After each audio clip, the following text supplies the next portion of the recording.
பெரம்பலூர் மக்கள் பண்பாட்டு மன்றத்தின் செயல் வீரர்களே, செயல் வீரர்களின் அளப்பரிய உழைப்பில் வேர்வையில் சிறக்கும் புத்தக கண்காட்சியின் நிர்வாகிகளே, அரசு ஊழியர்களே, பதிப்பாளர்களே, வியாபாரிகளே, மாணவ செல்வங்களே, வேறெங்கும் காண முடியாத அளவில், சென்னை உள்ளிட்டு வேறெங்கும் காண முடியாத அளவில் புத்தக கண்காட்சியின் சிந்தனை அரங்கை நிரம்பச் செய்கிற உங்களை வணங்கி மகிழ்கிறேன்.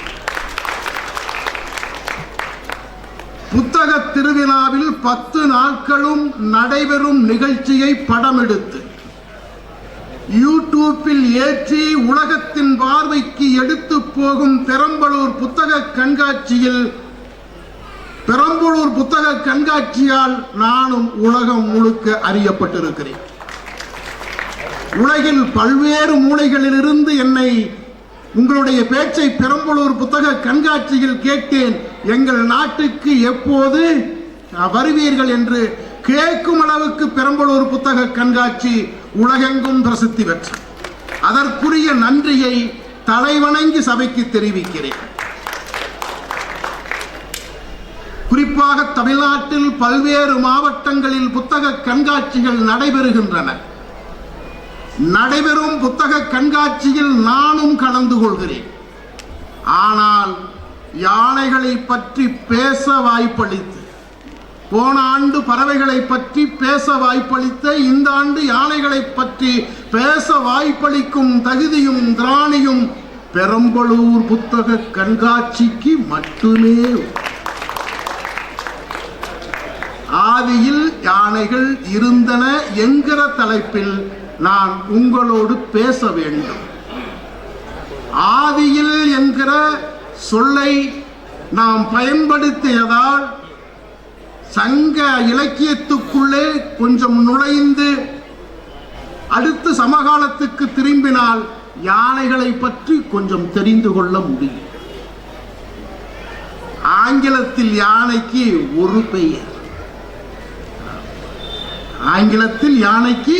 ஒரு பெயர், எலிபென்ட். ஆனால் தமிழில் யானைக்கு 172 பெயர். ஒரு மொழியை புரிஞ்சு யானையோடு இந்த குடி எப்படி வாழ்ந்திருக்கும் தமிழ் குடி. ஒரு யானைக்கு 172 பெயர். உலகமே ஆள்வதாக சொல்லுகிற ஆங்கிலத்தில் யானைக்கு ஒரு பெயர். குறிப்பாக சங்க இலக்கியம் என்று பேசி இருக்கிறோமே, ஒரு இடத்தில் போர்க்களத்தில் அதிகமான் போரில் களமாடி கொண்டிருக்கிறார். சங்க இலக்கியத்தின் காட்சியும் கருத்தும் எப்போதும் எங்கும் பேசுகிற கருத்து அவ்வளவு இனிமையாக இருக்கும். அதிகமான் போர்க்களத்தில் களமாடி கொண்டிருக்கிறார். அதிகமானை சந்திக்க அவ்வை அங்கு போகிறார். ஆத்திச்சூடியை இப்போதானே நாம பேசி முடிச்சோம். அவ்வை எழுதிய ஆத்திச்சூடியை அவ்வை போகிறார். போர்க்களத்தில் இருக்கிறார். அதிகமான் போய் சொல்லுகிறார்கள், மன்னா உங்களை பார்க்க அவ்வை வந்திருக்கிறார். அவ்வை இங்கு வந்திருக்கிறாரா? சொல்லி இருந்தால் நான் அங்கு போயிருப்பேனே என சொல்லி அதிகமான் போர்க்களத்தில் இருக்கிற வாளை எல்லாம் வீசிவிட்டு நேரம் அவ்வை வந்து பார்க்க. அவ்வைக்கு ரொம்ப ஆச்சரியம். போர்க்களத்தில் களமாடுகிற ஒரு வீரன் அவ்வை வந்ததும் அதிகமான் ஓடி வருகிறானே என்று. அதிகமான் வந்து, என்னம்மா சாப்பிட்றீங்க, என்ன வேணும் உங்களுக்கு, என்ன வேணும்னு நான் அங்கிருந்து போர்க்களத்திலிருந்து வருகிறேன் என்று எதுவும் தெரியாமல் ஒரு சின்ன குழந்தையை போல் அவை இடத்தில் பேசிக் கொண்டிருப்பதை அவ்வை பார்த்து விட்டு எழுகிறாள். மகனே, நான் வரும்போது பார்த்தேன், உன்னுடைய படகிலே இருந்து ஒரு யானை, அது பல பேரை குத்தி கிழித்திருக்கக்கூடும். ஏனென்றில் அதன் தந்தம் பெருசு, வெண்ணிற தந்தம் முழுக்க இரத்தக்கரை. சங்க இலக்கியத்தினுடைய பாடலில் வருகிற காட்சியில் யானையின் தந்தத்தில் முழுக்க இரத்தக்கரை. அந்த இரத்தக்கரையோடு ஒரு சின்ன குட்டையில் குளித்துக் கொண்டிருக்கிறது. யானை குளிப்பதை பார்த்து சின்னஞ்சிறு குழந்தைகள், ஒரு 10-15 குழந்தைகள் யானையின் மீது ஏறி விளையாடுகிறார். சங்க இலக்கியத்தின் வருகிற காட்சி. ஒரு போர் யானை, போர்க்களத்தில் அதற்கு பேர் வேளம் என்று பெயர் யானைக்கு. போர்க்களத்தில் களமாடி பல பேரை பல பகைவரை குத்தி கிழித்த இரத்த கரைபிடித்த தந்தங்களோடு ஒரு சின்ன குளத்திலே தன் கோபங்களை மறந்து நீராடுகிறது. சின்ன குழந்தைகள் நம் மீது ஏறி விளையாடுகிறார்கள், விளையாடட்டும் என்று. யானை எப்படி நீர்க்குளத்தில் குழந்தைகளோடு நடந்து கொண்டதோ அதுபோல் தம்பி அதிகமான் நீ என்னிடத்தில் போர்க்களத்தில் நடந்து கொண்டாய் என சொல்லுகிறான். அவன் போர்க்களமும் நீர்க்குளமும் யானையும் அதிகமானும் ஒன்று என்று பேசி இருக்கிறார் அவ்வை. இன்னொரு இடத்திலே ஐந்திணை தாவரங்களின் குண நலங்களையும் யானைகள் அறியும் என்கிறது ஒரு பாடல், சங்க இலக்கிய பாடல். ஐந்திணை என்பது 5 இடங்களிலும் இருக்கிற எல்லா தாவரங்களின் குண நலன்களை யானைகள் மாத்திரம் அறியும் என்று 3000 ஆண்டுகளுக்கு முன்பே தமிழில் சங்க இலக்கியம் சொல்லப்பட்டிருக்கிறது. ரொம்ப முக்கியமானது ஆச்சா மரம். நம்ம தேடி கண்டுபிடிக்க வேண்டிய மரம் இன்றைக்கு இருக்கு. ஆச்சா மரம் வறண்ட பாலை நிலத்தில் வளர்கிற மரம். ஒரு முறை நல்ல மழை பெய்தால் அந்த மழை நீரை தன்னுடைய தண்டுகளிலே தேக்கி வைக்கிற மரம் ஆச்சா மரம். அது பட்டைகளில் தண்டுகளில் நீரை தேக்கி வைக்கிறது. எல்லா பக்கம் வறண்டு போன பிறகும் ஆச்சா மரத்தின் பட்டைக்கடியில் தண்ணீர் இருப்பதை அறிந்து யானைகள் வந்து பட்டையை உரித்து தண்ணீரை குடிக்கும் என்கிறது சங்க இலக்கியம். யானை எப்படி பார்த்திருக்கு, தாவரங்களோடெல்லாம் இருந்திருக்குன்னு பார்க்கலாம். ரொம்ப முக்கியமான பாடலாக சங்க இலக்கியத்தில் யானைகளின் இனச்சேர்க்கையை பற்றி பேசப்பட்டது.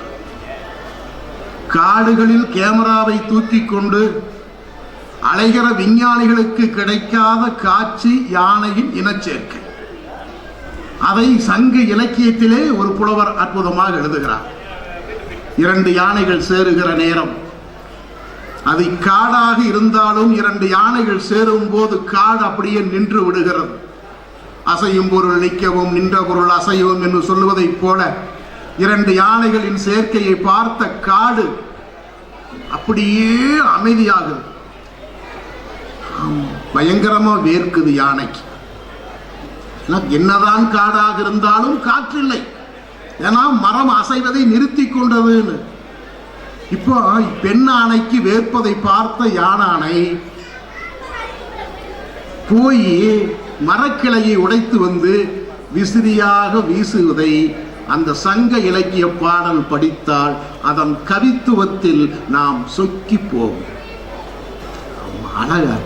ஆனால் ஒரு சின்ன விஷயம் இருக்கு. சங்க இலக்கியத்தில் கவித்துவம் இருக்கிறது, ஓரளவு உண்மை இருக்கிறது, ஆனால் அறிவியல் இல்லை.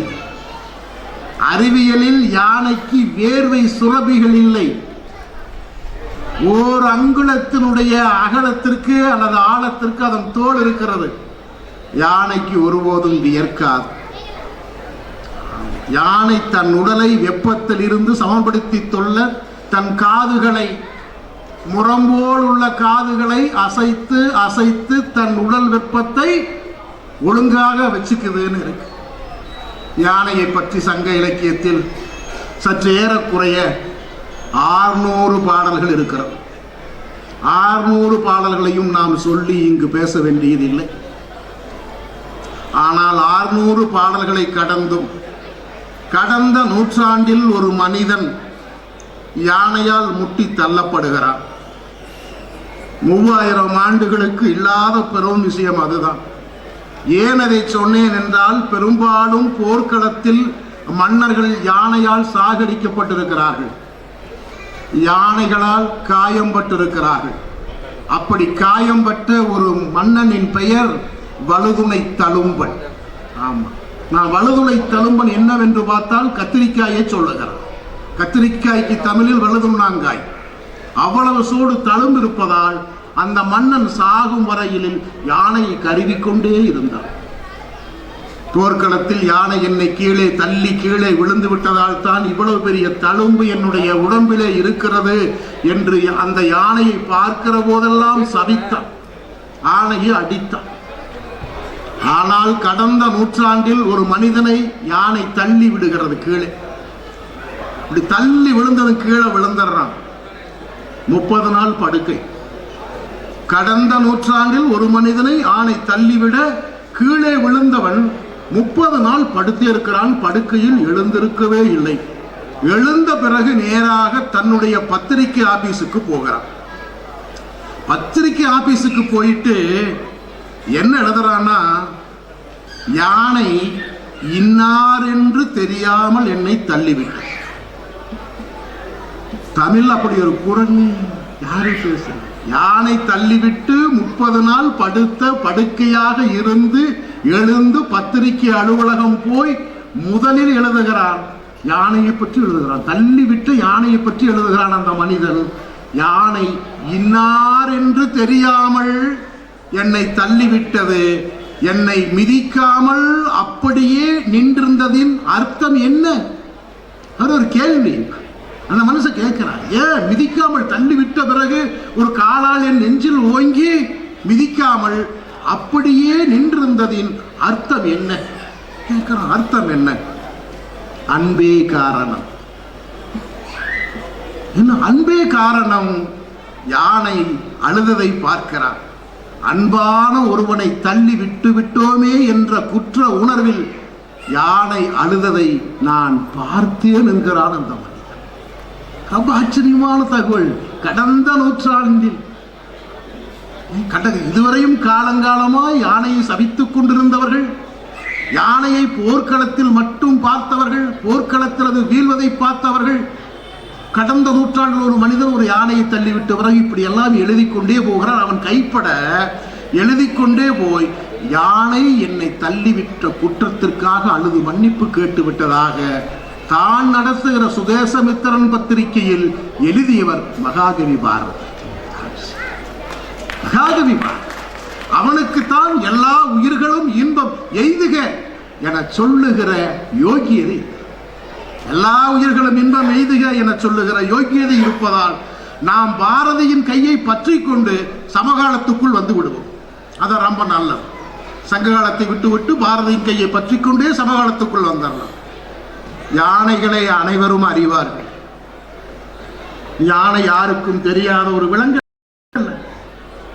எப்படி அறிவாங்கன்னா, கோவிலுக்கு போகிற போது யானை ஆசீர்வாதம் தருவதை பார்த்திருப்பார். சில நேரங்களில் தெருவில் யானை பிச்சை எடுப்பதை பார்த்திருப்பீர்கள். சில நேரம் சர்க்கஸில் யானைகள் பெரிய வித்தை செய்வதை பார்த்து மகிழ்ந்திருப்பீர்கள். ஆனால் காட்டு யானைகளை ஊருக்குள் பார்க்கிற பாக்கியம் பெற்றவர்கள் நாங்கள். குறிப்பா கோயம்புத்தூர்காரன் காட்டு யானைகளை வீட்டுக்குள் பார்க்கிற அளவுக்கு பாக்கியம் பெற்றவர்கள். அதனால் தான் ஆணையை பற்றி நாங்கள் தொடர்ந்து பேசுகிறோம். இந்த சர்க்கஸ்ன்னு சொன்னது எனக்கு ஒரு ஞாபகத்துக்கு வந்துருச்சு. ஏன்னா சர்க்கஸ் யானைன்னு சொன்னா, சர்க்கஸ்ல பெரும்பாலும் ரிங் மாஸ்டரு யானையை பக்கத்துல வச்சுட்டு சைக்கிளை மிதிச்சுட்டே இருக்கும். ஆமா, சர்க்கஸ்ல சும்மா யானை சைக்கிள் ஓட்டுறது இல்லை. நாம் எல்லாம் ஓட்டாத சைக்கிள், இன்னைக்கு யாரும் சைக்கிள் ஓட்டுறதே இல்லை. மனிதர்கள் மறந்த சைக்கிளை சர்க்கஸில் இன்னும் யானைகள் ஓட்டி கொண்டிருக்கிறது. எல்லா சர்க்கஸ்ல யானை சைக்கிள் ஓட்டுது, மனுஷன் மறந்துட்டான். எப்படி யானை சைக்கிள் ஓட்டுதுன்னு நாங்கள் ஆய்வுக்கு போனப்போ இந்த ரிங் மாஸ்டர் என்ன பண்றான், யானையை பக்கத்தில் நிறுத்தி வச்சுட்டு இவன் சைக்கிளை ஓட்டுறான். சும்மா நிறுத்த வச்சு பெடலை அமர்த்திட்டே இருக்கான். யானை பார்த்துட்டே இருக்கு. யானையினுடைய குணம் சீக்கிரம் ஏதோ பழகிடும். இவன் பெடல் விட்டு காலை எடுக்கிறான். யானை ஆசையா அந்த பெடல் மேல கால் வச்சு பார்க்குது. முதல்ல சைக்கிள் பெடல் அப்படி காலை வச்சு பார்க்குது. பார்த்ததுமே என்ன பண்றான், இவன் ஒரு வெள்ளத்தை சம்திங்கா கொடுக்குறான். யானைக்கு ஒரு சம்திங் வெள்ளம் கொடுக்குறான். யானை நினைச்சிச்சு, ஓ சைக்கிள் பெடல் மேல காலை வச்சா இவன் வெள்ளம் கொடுக்குறான் ரிங் மாஸ்டர்னு வெள்ளம் வேணுங்கிறப்பெல்லாம் போய் சைக்கிள் பெடல்ல காலை வச்சு பார்க்குறான். அவன் வெள்ளம் கொடுத்து வர்றது நிறுத்திட்டான். மிதிச்சாதான் வெள்ளம்னா. இப்ப சைக்கிள் மெல்ல மிதிச்சு பழகுச்சு யானை. வெள்ளம் கொடுத்தா வெள்ளத்தை நிறுத்திட்டான். நிறுத்திட்டே ஏன்னா மேலே ஏறி ஓட்டு. அப்பத்தான்னா வெள்ளம் என்கிற சமத்திக்குத்தான் யானைகள் காலங்காலமாய் சர்க்கஸில் சைக்கிள் ஓட்டி கொண்டிருக்கிறது. பெரிய விஷயம். யானையின் உருவம் எவ்வளவு பெரிதோ 5000 கிலோ எடை ஒரு யானை ஆணைக்கு. யானையின் உருவம் எவ்வளவு பெரிதோ அவ்வளவு பெரிது அதனுடைய கருணையும் கழிவிறக்கம். எப்படி குறிப்பா கேரளாவில் யானையினுடைய உருவம் எவ்வளவு பெரிதோ அவ்வளவு கருணை பெரிதென்று கேரளாவில் ஒரு செய்தி நிரூபித்தது. கேரளாவில் 10 நாட்கள் விழா, கோயில் திருவிழா, ஒரு நாள் அல்ல. எப்படி நாம் புத்தக திருவிழாக்களை 10 நாள் நடத்துகிறோமோ அதுபோல கேரளா ஒரு கோயிலில் 10 நாள் விழா. ஆனால் 10 நாள் விழாவில் என்ன பண்ணணும்னா கொடிக்கம்பம் நடனம். கேரளாவில் கோயில் திருவிழாக்கள் கொடிக்கம்பம் நட்டு தொடங்கப்படுகிறது. அப்போ இந்த கொடிக்கம்பம் நடுவதற்கு யானை வர வேண்டும். கேரளாவில் இவர்கள் பெரிய குழியை தோண்டி வைப்பார்கள். ஒரு யானை வந்து ஒரு அந்த தூக்கி நிறுத்தணும் கம்பத்தை. இப்போ நாளைக்கு கோயில் விழா தொடங்க போகுது ஒரு கோயிலில் கேரளா. விடிய விடிய ஒரு பெரிய குழியை தோண்டி வைத்திருக்கிறார்கள். 20 பேர் சேர்ந்து தூக்க வேண்டிய ஒரு கம்பத்தை ஒரு யானை, ஒற்றை யானை தன் தும்பிக்கையால் தூக்கி கொண்டு குழிக்கு பக்கம் போகிறது. பக்தர்கள் பரவசத்தில் திளைக்கிறார்கள்.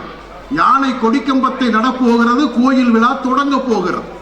ஆமா, யானை அப்படியே வருது தூக்கிட்டு கம்பத்தை.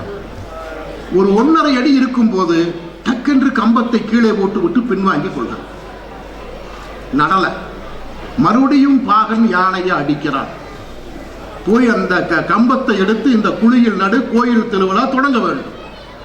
அடிக்கு பயந்து அடி பொறுக்காமல் மீண்டும் அந்த கம்பத்தை தூக்கி கொண்டு வந்து 1.5 அடி இருக்கையில் கம்பத்தை கீழே ஓட்டு விட்டு யானை பின்வாங்கி கொள்கிறது.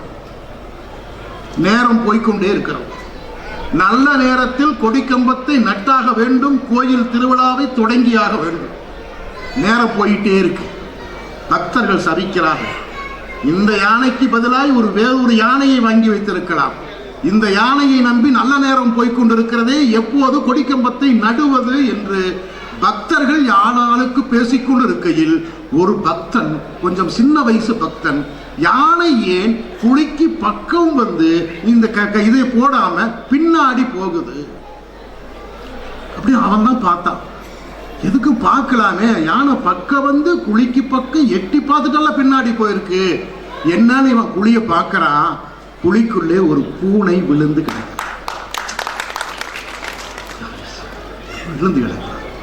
அவன் பார்க்கிறான், பூனை கண் விழித்த ஒரு சின்ன குட்டி பூனை 10 அடி குழிக்குள் விழுந்து கிடப்பதை யானை நினைக்கிறது. ஒரு கம்பத்தை நட்டு ஒரு குட்டி பூனையை என்னால் கொல்லக்கூடாது என்று நினைக்கிற மாபெரும் கருணை யானைக்கு இருக்கிறது. ஒரு யானைக்கு ஒரு பையன் உள்ளே தங்கென்று குதித்து அந்த பூனைக்குட்டியை தூக்கி மேலே வருகிறான். பாகலின் கட்டளைக்கு கூட காத்திருக்காமல், யாருக்கும் எதுவும் சொல்லாமல் டக்கென்று கொடிக்கம்பத்தை தூக்கி நிறுத்தி கொடிக்கம்பத்தை தொடங்கி. யானையினுடைய மிகப்பெரிய அந்த செய்தி இருக்கு. ஒரு யானை தமிழ்நாட்டுக்கு வந்துச்சு கேரளாவில் இருந்து.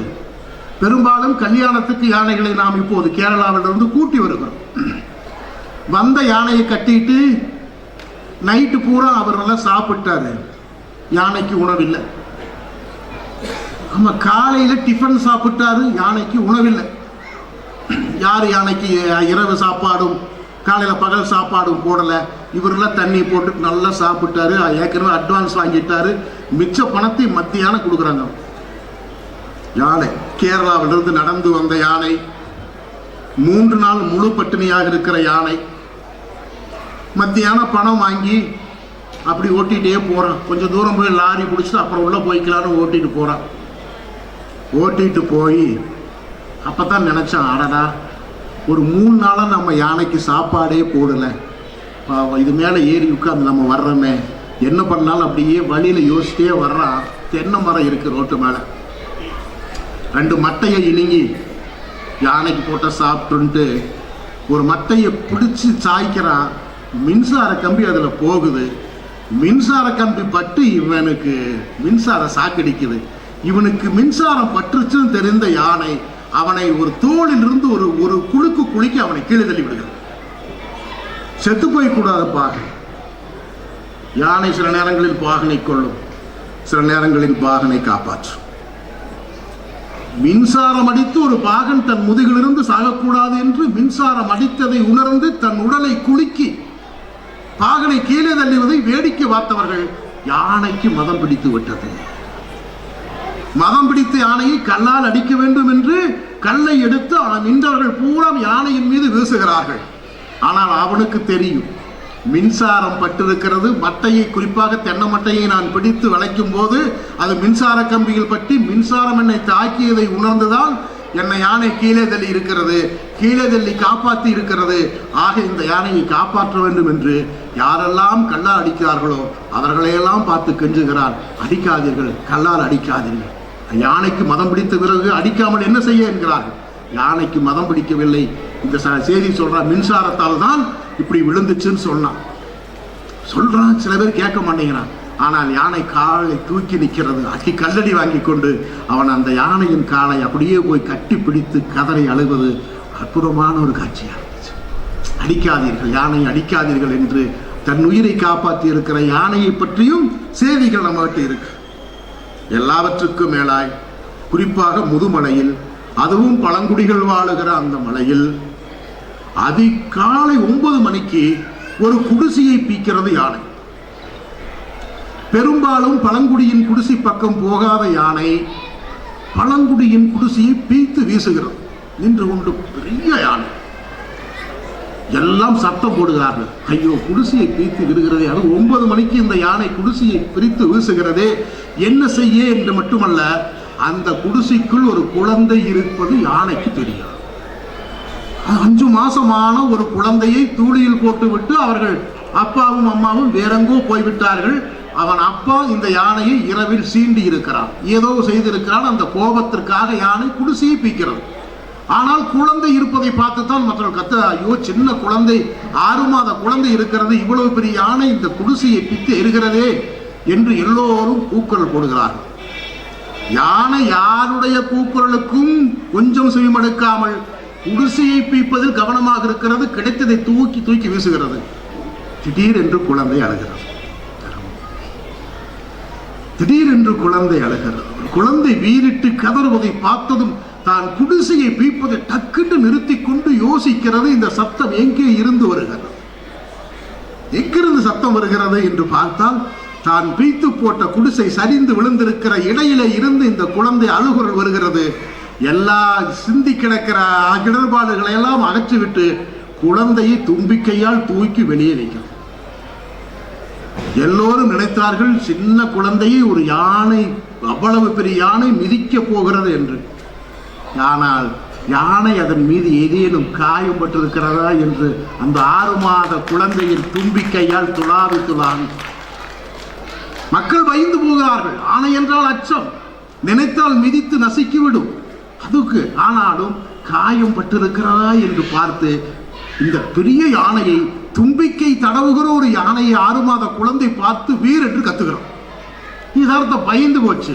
குழந்தை பயந்து விட்டதை நினைத்து தும்பிக்கையை தூக்கி ஒரே ஒரு பெரிய குரல் கொடுத்து விட்டு காட்டுக்குள் பின்னங்கால் படவில் யானை ஓடி. சின்ன குழந்தையை காப்பாற்றி இருக்கிற யானையை பற்றி இந்த செய்தி ரொம்ப முக்கியம். யானைகள் பிறப்பை கொண்டாடுகிற ஒரு விலங்கு. யானைகள் போல் பிறப்பை யாராலும் கொண்டாட முடியாது. ஏன்னா யானைகளுக்கு யானையின் பிறப்பை இந்த 3ஆம் குலோத்துங்க சோழனால் கட்டப்பட்ட சர்வேஸ்வரர் கோவில் கும்பகோணத்தில் இருந்து மயிலாடுதுறை போகிற வழியில் திருப்புவனம் என்கிற ஒரு இடத்தில் இருக்கிறது. நீங்கள் கட்டாயம் போக வேண்டிய கோயிலில் அதுவும் ஒன்று. சாமி கும்பிட்டாலும் கும்பிடாவிட்டாலும் சர்வேஸ்வரர் கோயிலில் போய் அந்த கோவில் மதில் சுவர்களில் இருக்கிற சிற்பங்களை நீங்கள் கட்டாயம் ஒரு முறை பார்த்து வர வேண்டும். ஏனெனில் வேறு எங்கும் காண முடியாத அளவுக்கு அந்த கோயில் மதில் சுவரில் ஒரு சிற்பம் இருக்கிறது. அந்த சிற்பம் யானையின் பிரசவத்தை படம் பிடிக்கிற சிற்பம். ஒரு சாதாரண விஷயம் அல்ல. வெறும் யானைகளை சிற்பத்தில் மாமல்லபுரத்திலிருந்து மற்ற எல்லா இடங்களிலும் யானையின் சிற்பங்களை பார்த்திருக்கிறோம். சர்வேஸ்வரர் கோயிலில் மட்டும்தான் யானை பிரசவம் இருக்கிற அந்த காட்சி இருக்கு. அதுவும் குட்டி பாதி வந்த நிலை. குட்டி பாதி வந்த நிலையில் ஒரு யானை, அதன் பிரசவ வழி எப்படி இருக்கும் என்று அந்த சிற்பத்தினுடைய முகத்தில் தெரிகிறது. ரொம்ப முக்கியம். ஒரு பெண் பிரசவிக்கிற போது அவளுக்கு இருக்கிற வேதனை எவ்வளவு இருக்கும் என்று பார்க்கிறோம். ஒரு யானைக்குட்டி 130 கிலோ கொண்டது. ஒரு யானைக்குட்டி தலைப்பிரசவத்திலே பாதி வந்த நிலையில் ஒரு யானைக்கு, அதுவும் தலைச்சான் பிள்ளை அப்படியே அந்த வேதனையை செயல்படுத்தியிருக்கிறார். தாய்வழி சமூகத்தில் வாழ்வது யானைகள். இந்த அம்மா யானை முதுகை தடவி கொடுக்கிறது. அப்படியே முதுக தடவி தடவி தடவி மீதப்பட்ட அந்த பாதி உடலும் வெளியே வரணும்னு இப்படி தடவிட்டு இருக்கு. இன்னொரு தங்கையா இருக்க வேண்டும். இன்னொரு யானை வாளை பிடித்து தூக்கி கொண்டு குட்டி கீழே வருவதற்கு ஏற்பாடு செய்யும். எல்லாவற்றையும் விட ஒரு சின்ன குட்டி யானை, போன ஆண்டு பிறந்தது வேறு குட்டிக்கு, அந்த குட்டி யானை கீழே உட்கார்ந்தவாறு புதிதாய் வருகிற உயிரை, புதிதாய் வருகிற உறவை, இந்த பூமிக்கு வருகிற உறவை, உயிரை அப்படியே வரவேற்க அப்படி வண்டி போட்டு உட்கார்ந்து இருக்கிற அந்த காட்சி மிகவும் முக்கியமான காட்சி. அதுவும் காட்டுயிர்கள், காட்டுயிர்களின் யானையின் வாழ்வை நுட்பமாக அறிந்த ஒரு சிற்பியால் மட்டுமே இப்படியான ஒரு சிற்பத்தை கட்டாயம் செதுக்க முடியும். நீங்கள் கோயிலுக்கு போய் வருகிற ஒவ்வொருவரும் அந்த சிற்பத்தை பார்த்து வாருங்கள். யானையின் இறப்பும் அப்படித்தான். யானை பிறப்பை மட்டுமல்ல, இறப்புக்கு அது செய்வதை போல் நம்மால் செய்ய முடியாது. குண்டேரி பள்ளம் என்ற ஒரு இடம் உண்டு. மாலை நாங்கள் 5:30 போகிறோம் என்று தண்ணீர் கொடுக்க அங்கு யானைகள் வரும் என்று பார்ப்பதற்குத்தான் பார்வை கோபுரத்துக்குள் ஏறி இருக்கிறோம். ஒரு வயது முதிர்ந்த தாய், ஒரு யானை அன்றைக்கு ஒற்றை யானையாக வந்து தண்ணீர் குடித்து விட்டு கரையில் ஏறுகிற போது தடிக்கு விழுந்து அங்கேயே செத்து போகிறோம். என்ன செய்து தெரியவில்லை. நம்ம டிஎஃப்ஓக்கு போன் பண்ணி சொன்னா, சரி நான் காலையில வந்து பார்த்துக்கிறோம். குறிப்பாக மருத்துவரை காலையிலே வர சொல்லி அதனுடைய உடல் கூராய்வு முடித்து அங்கேயே புதைத்து விட வேண்டியதான், வேறு வழி இல்லை. ஆனால் இதன் மரணத்துக்கு பிறகு 1/2 மணி நேரத்துக்கு பிறகு அதன் உறவுகள் வருகிறோம். நாங்கள் பார்வை கோபுரத்தில் இருக்கிறோம். உறவுகள் எங்கெங்கோ இருந்து வருகிற உறவுகள் இறந்த யானையை எழுப்பி பார்க்க, எந்திரிக்க முடியாதான்னு எழுப்பி எழுப்பி புரட்டி புரட்டி பார்த்து விட்டு அது மரணம் அடைந்து விட்டது என உறுதி செய்த பிறகு நகராமல் அது ஆங்காங்கே திட்டு திட்டாய் நின்றுச்சு. நைட்டு போகவே இல்லை. தன் கூட்டத்தில் இருக்கிற ஒரு யானை இறந்த பிறகு நாம் இறை எடுக்காமல், இரவு தூங்காமல் அதுக்காக காத்திருக்கு. காலை மணி 11 மருத்துவர் வந்து உடல் கூராய்வு செய்து யானையை அங்கே குழி தோண்டி புதைக்கிறார். குழி தோண்டி புதைத்த பிறகு அந்த நம்ம யானையை மூடிவிட்டது என தெரிந்த பிறகு எல்லா ஆணைகளும் தன்னுடைய தும்பிக்கையை தூக்கி பிளிறுகிறது. யானை பிளிறி முடித்ததும் காடு அசையாமல் அப்படியே அமைதியாகும். யானையினுடைய இறப்புக்கு காடு அஞ்சலி செலுத்திய நான் நினைத்தேன். காடு அமைதியாகும். ஒரு யானை இறந்த பிறகு காடு அமைதியாகிறது. அத்தனை யானைகளும் சத்தம் போடாமல் ஒன்றின் பின் ஒன்றாய் போய் ஆற்றில் குளித்து விட்டு கரையேறி போய் செய்யவானே தெரியல. மனிதர்கள் கூட ஒரு இறப்பை இவ்வளவு அனுதாபமாய், இவ்வளவு உள்ளபூர்வமாய் அணுக மாட்டார்கள். எல்லா ஆணைகளும் இரவில் தூங்காமல், இரவில் இரையெடுக்காமல் நின்று அந்த உடல் புதைத்த பிறகு போய் ஆற்றில் குளித்து கரையேறியதை பார்த்த பிறகு எனக்கு என்ன பேசுறதுனே தெரியல. அதை அப்படியே நான் சில புத்தகங்களிலே பதிவு செய்திருக்கிறேன். நீங்கள் எல்லாம் குன்பி படம் பார்த்திருப்பீர்கள்.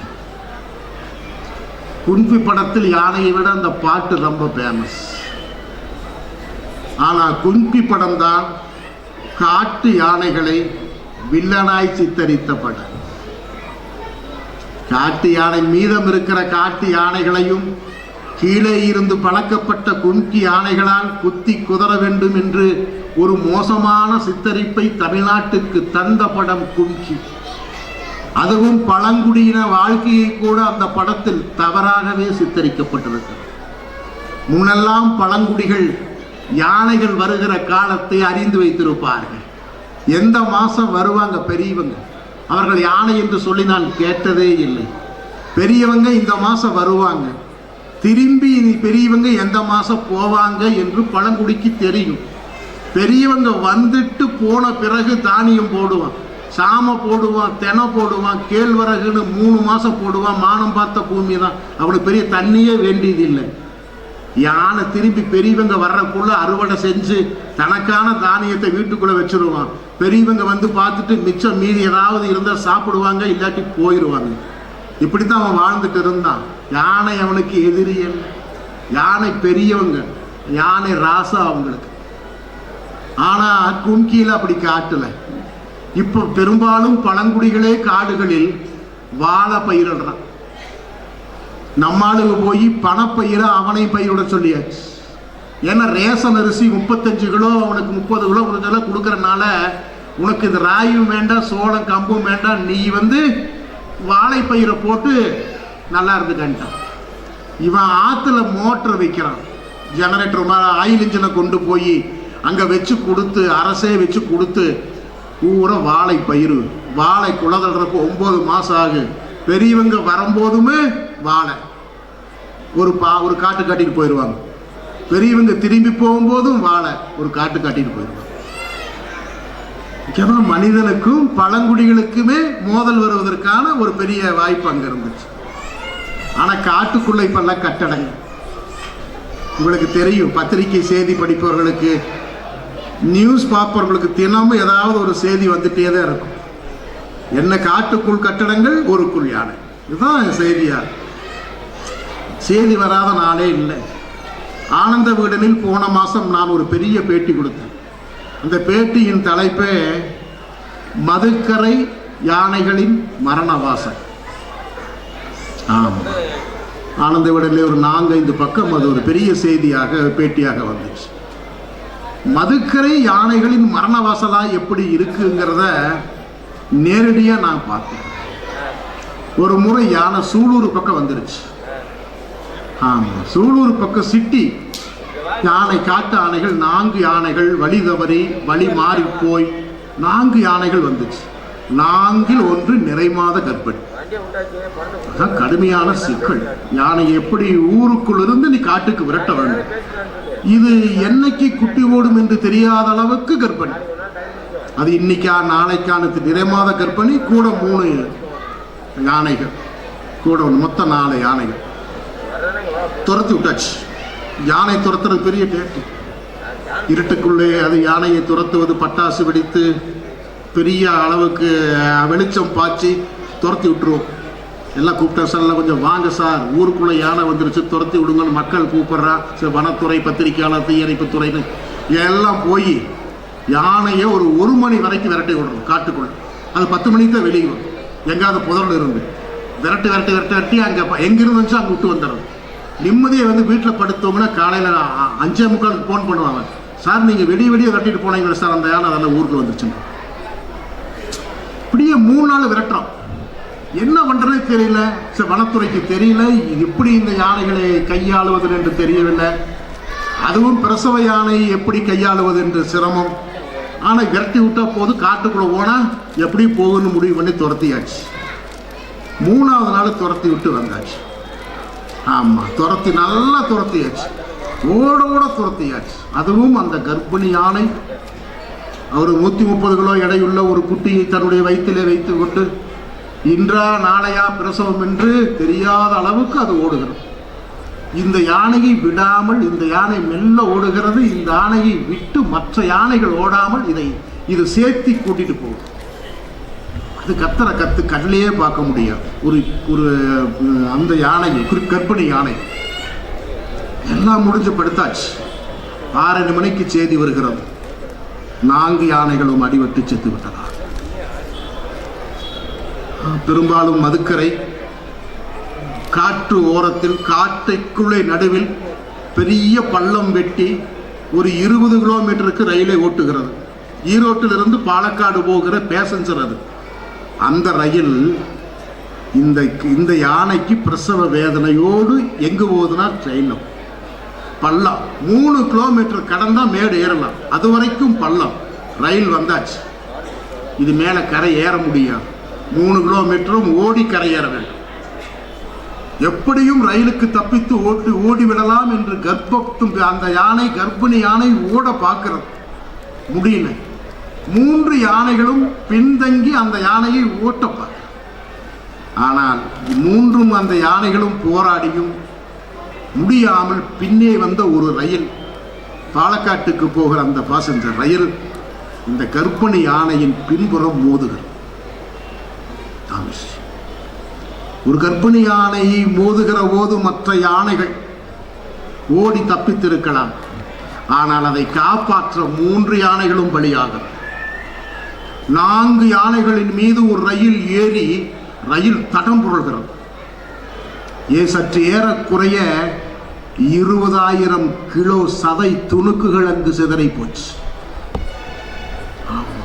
அதில் எல்லாம் சிதறி போன பிறகு ஒரு குட்டி யானை அம்மாவின் வயிற்றிலிருந்து தெரித்து போய் விழுந்து சதை துணுக்காய் நசுங்கி போன அம்மாவை பார்த்து அப்படி கண் விழித்து பார்த்தபடியே செத்து போச்சு. அதையெல்லாம் பார்த்தவரை கிராம மக்கள் ரொம்ப நொந்து போயிட்டார். நாம் இவ்வளவு பெரிய கொலைகாரர்களாய் மாறி இருக்கிறோமா என்று அந்த மக்கள் நின்று போய் எல்லா படங்களுக்கும் சாமி கும்பிட்டு சமாதி கட்டி அத்தனையும் பண்ணினான். இன்னைக்கும் யானைகளுக்கான மரண வாசலாக மதுக்கரை இருப்பது என்பதுதான் யானைகளின் துயரமாக இருக்கு. ஏன்னா இயற்கை வரலாற்றை, சுற்றுச்சூழலை அறிவியல் பூர்வமாக அறிந்து கொள்ளாத வரை நம்ம சும்மா வந்து சங்க இலக்கியத்தை பற்றி பேசி, குறிப்பாக சமகால இலக்கியத்தின் யானைகள் குறித்து பேசினாலும் அறிவியலால் யானையை உணர்ந்து கொள்ளாமல், புரிந்து கொள்ளாமல் நாம் யானையை காப்பாற்ற முடியாது. இப்போ என்ன பிரச்சனை ஆயிடுச்சுன்னா, கோயம்புத்தூருக்குள்ள காட்டில் யானை வேண்டுமா வேண்டாம்? 2 வரியில பதில் சொல்லுங்க, கசகசன்னு பேச வேண்டாம். காட்டில் யானைகள் இருக்கணுமா இருக்கக்கூடாதான்னு கேட்டோம். அப்போ காட்டின் யானை வேண்டுமா வேண்டாமா என்கிற கேள்விக்கு பெரம்பலூர் புத்தக கண்காட்சியில் விடை தேடுவோம்னு நான் முடிவு பண்ணிட்டேன். இப்போ காட்டில் யானைகள் இருந்தா என்ன நன்மை? காட்டில் யானை இருந்தா நமக்கு என்ன நன்மைனா, உப்பு மண்ணுன்னு ஒன்று இருக்கு. அது குறிப்பா பாலூட்டிகளுக்கு இனப்பெருக்க காலத்தில், பாலூட்டிகளின் இனப்பெருக்க காலத்தில் உப்பு மண்ணு வேணும். முன்னொரு காலத்தில் நம்ம பாட்டி, நம்ம அம்மாக்கெல்லாம் மாசமா இருந்தா செவுத்தை நோண்டி நோண்டி சாப்பிடுவாங்க ஓடக்கண்ணு. அது மாதிரி பாலூட்டிகளுக்கு இப்போ காடுகள்ல ஒரு உப்பு மண்ணு வேணும்.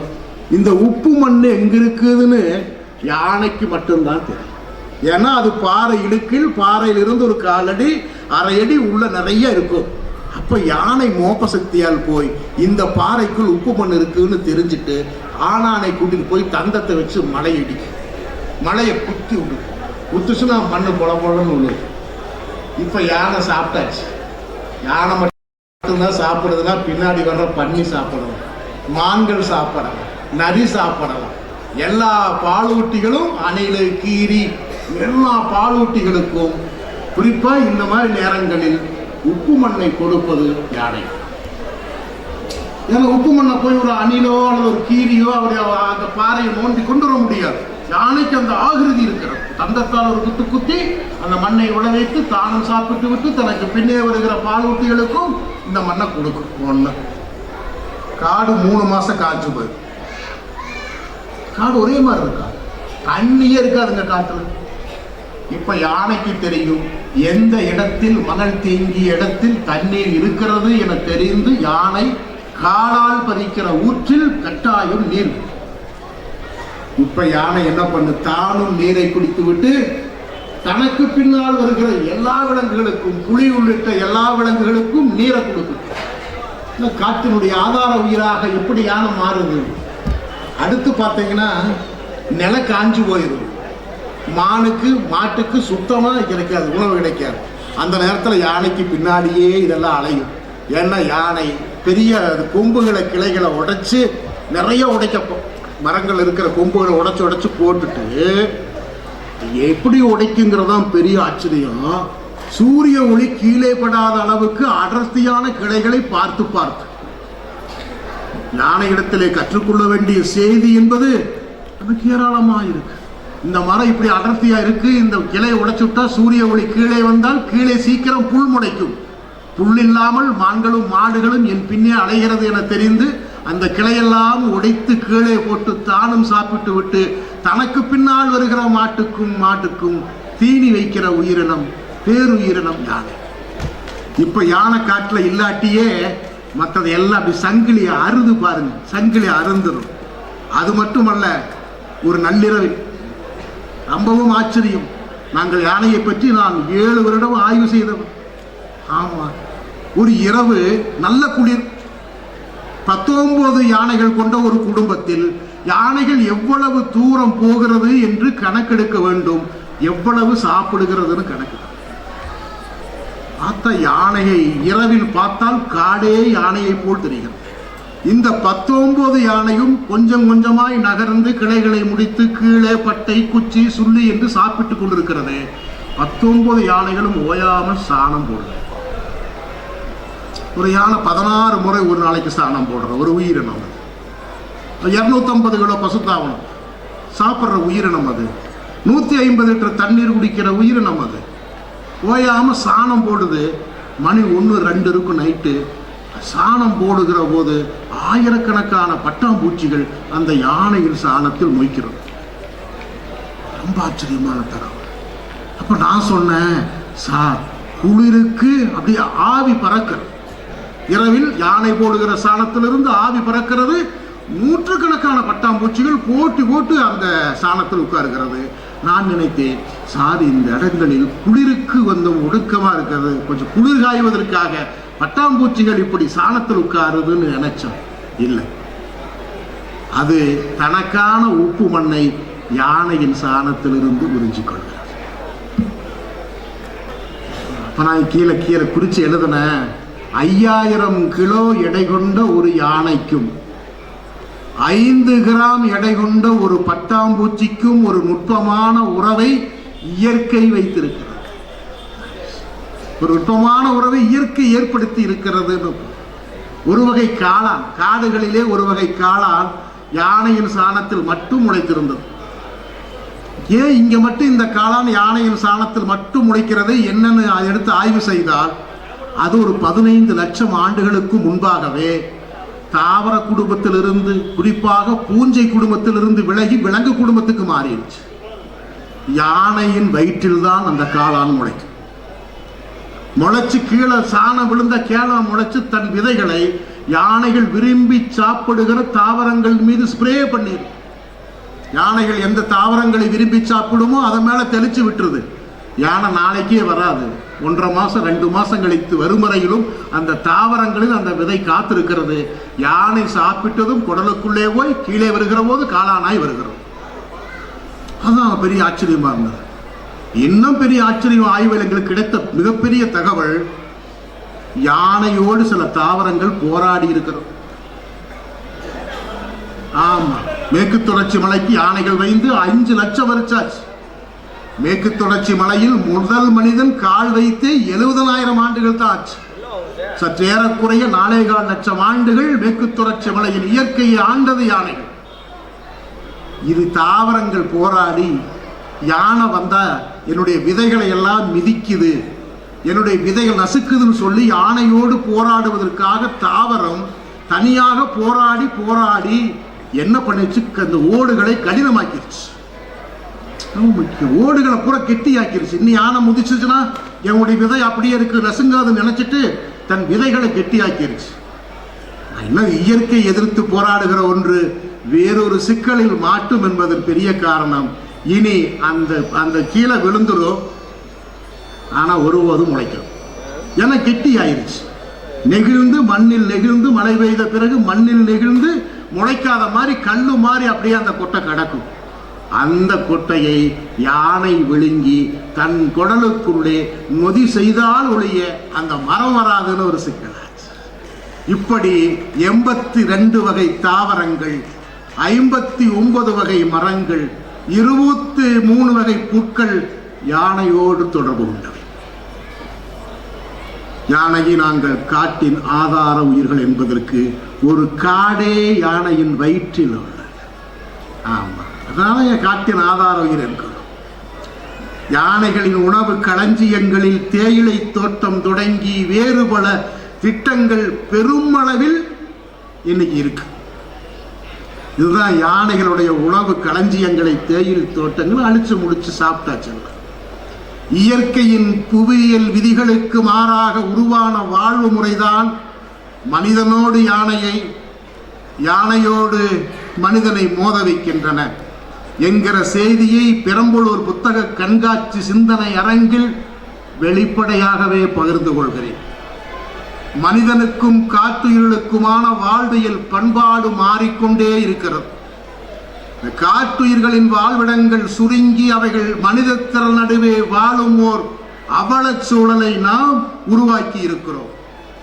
மனிதனின் பழக்க வழக்கங்கள் விலங்குகளுக்கு வந்துவிட்டன. யானைகள் அகலையை காலால் மண்ணை பட்டு மூடுது. சர்க்கஸ்ல மட்டும் இவன் சைக்கிள் ஓட்டி கற்றுக் கொடுத்தானல்ல, அது மாதிரி இவன் அகழி வெட்டி வைத்திருக்கிறான். அகலையை மேலிருக்கிற மண்ணால் காலால் தள்ளி தள்ளி அகலையை மூடிவிட்டு தாண்டி போகிற யுத்தியை யானைகள் கை கொண்டு விட்டது. மின்சாரம் புரசாமல் இருக்குதில் மின்சாரம் இருக்கிறதா என்று ஒரு குச்சியை எடுத்து 2 வயர்களை தட்டி பார்க்குது. மின்சாரம் இருந்தால் 2 பக்கம் போய் 2 காலை கீழே தள்ளி அதை கட் பண்ணி விட்டு கலந்து போயிடும். இப்ப யானைக்கும் மனிதனுக்குமான போராட்டமும் சிக்கலும் சேர்ந்தே வந்துருச்சு. யானை தான் வாழ்வதற்கு போராடு, மீதப்பட்ட இயற்கையை காப்பாற்றிக் கொள்ள போராடுகிறது. போராட்டம்னா எனக்கு பிடிக்கும். யானைகள் போராடுகிறது. யானைகளின் போராட்டம் நியாயமானது. காட்டுயிர்களுக்கு என்று தனித்த வாழ்க்கை அடையாளங்கள் இருக்கின்றன. யானையை இயற்கையின் ஒரு பகுதியாக நம் முன்னோர்கள் பார்த்தார்கள். எல்லா உயிர்களோடும் வாழ்வதுதான் முழுமையான வாழ்வு என்பதை அறமாக கொண்டிருந்தார்கள். குறிஞ்சி நிலத்தை காட்டுயிர்களின் வாழ்விடமாக விட்டு வைத்திருந்தார்கள். குறிஞ்சியும் முல்லையும் திரிந்தால் பாளையாகும் என்ற அறிவியல் பார்வை அவர்களுக்கு இருந்தது. நாகரீக வளர்ச்சி பெற்றுள்ளோம் நாம் என்று பீற்றிக் கொள்ளுகிற நாம் தான் நம் வாழ்வில் தான் அறமும் இல்லை, அறிவியலும் இல்லை. ஆமா, வேதனையோடு குறிப்பிடுகிறேன். காட்டில் யானைகள் பெருகிவிட்டன என்று ஒரு பெரும் கூட்டம், காட்டிலே காடு கொள்ளாமல் போய்விட்டது, காட்டிலே யானைகள் பெருகிவிட்டதால் தான் அவையெல்லாம் ஊருக்குள்ளே வருகிறது என்று பேசிய கூட்டத்திற்கு நான் ஒரு செய்தியை எடுத்து சொன்னேன். செய்தி ஒரு சற்றேறக்குறைய 1900 ஒரு 117 ஆண்டுகளுக்கு முன்பு 1900 ஆங்கிலேயர்கள் நம் காடுகளில் இருக்கிற மேற்கு தொடர்ச்சி மலையில் இருக்கிற யானைகளின் எண்ணிக்கையை எழுதி வைத்திருக்கிறான். அன்றைக்கு யானைகளை கணக்கெடுத்து எழுதி வைத்திருக்கிறான். அந்த கணக்கின்படி 2,42,000 ஆணைகள் இருந்தன. நூற்றாண்டுக்கு முன்பு யானை கணக்கெடுப்பில் 2,42,000 ஆணைகள் இருந்தன. போன ஆண்டு நாங்கள் 2016ஆம் ஆண்டு எடுத்த கணக்கில் 35,000 ஆணைகளே இருக்கின்றன. கணக்கு போட்டு பார்த்து ஆதியில் யானைகளை பேசுகிற போது இந்த கணக்கை ஒருத்தர் இப்போ நூற்றாண்டுகளில் 87 விழுக்காடு யானைகள் குறைந்திருக்கிறது. 100 ஆண்டுகளில் 87 விழுக்காடு குறைந்திருக்கிறது. இப்போதும் நான் பேசிக்கொண்டு சற்று ஏறக்குறைய 40 நிமிடம் பேசியிருப்பேன் என்று நினைக்கிறேன். இந்த நேரத்தில் 20 நிமிடங்களுக்கு ஒரு யானை உலகில் 20 நிமிடங்களுக்கு உலகில் ஒரு யானை பலவந்தமாக கொல்லப்படுகிறது என்பதுதான் இன்றைய செய்தியாகும். ஆம், பலவந்தமாக கொல்லப்படும். இந்த நிலை தொடர்ந்தால் இன்னும் 10 ஆண்டுகளில் யானைகள் பூண்டோடு அழிந்துவிடும். பூண்டோடு அழிந்துவிடும். பெரம்பலூர் புத்தக கண்காட்சியின் சிந்தனை அரங்கில் வயிற்றெரிச்சலோடு தோழர்களின் நடுவே நான் வயிற்றெரிச்சலோடு சொல்கிறேன், யானைகளை கண்ணால் பார்க்கும் கடைசி தலைமுறை நீங்கள் தான். ஆமா, நீங்கள் தான் கடைசி தலைமுறை, யானையை கண்ணால் பார்க்கிற தலைமுறை. காட்டில் உள்ள கடைசி யானையும் கொல்லப்பட்ட பிறகு நண்பர்களே, தோழர்களே, நாங்கள் சிறுவாணியில், பவானியில், அமராவதியில், நொய்யலில் தண்ணீர் வரும் என்று எதிர்பார்க்க மாட்டோம். குறிப்பாக பெரம்பலூரில் வாழ்ந்து வரும் மக்கள், வானம் பார்த்த பூமியில் வாழ்ந்து வரும் மக்கள் மழை வரும் என்று எதிர்பார்க்க வேண்டாம். ஏனென்றால் யானையை இழந்த நாடு நதிகளை இழக்கும், மழையை இழக்கும். மேற்கு தொடர்ச்சி மலையின் கடைசியான இறந்த பிறகு நதி என்பது ஒரு சொட்டு கூட இங்கே வராது. பிறகு எங்கும் மழையும் வராது. என பெரும்பாலும் தரையில் உலாவும் பெரும் மேகம் யானைகள். யானைகள் வராது, தண்ணி வராது, நதிகளை இழப்போம். இது இயற்கை இது கிடையாது, இது இயற்கை விதி அல்ல, இது ஒரு அறிவியல் விதி. இன்னும் பிறக்காத தலைமுறையின் சொத்தை, இன்னும் பிறக்காத தலைமுறையின் இயற்கை வளத்தை நாம் சூறையாடி விட்டோம் என்கிற கெட்ட பெயர் நம் மீது வந்துவிடக்கூடாது. நீங்கள் நினைத்தால் யானைகளை வாழ விடலாம். யானைகளின் அழிவுக்கு பின்னால் உள்ள நுட்பமான அந்த அரசியலை புரிந்து கொண்டு நான் பெரம்பலூர் கண்காட்சியில் சற்று ஏறக்குறைய 45 நிமிடம் பேசியிருக்கிற இந்த பேச்சை இந்த காதில் வாங்கி இந்த காதில் விடமாட்டீர்கள் என்கிற நம்பிக்கையோடு நாம் என்றோ ஒன்று சேர்ப்போம், இயற்கையை தொடர்ந்து காப்போம், இன்னும் பிறக்காத தலைமுறைக்கு இயற்கையை விட்டு வைப்போம். நன்றி, வணக்கம்.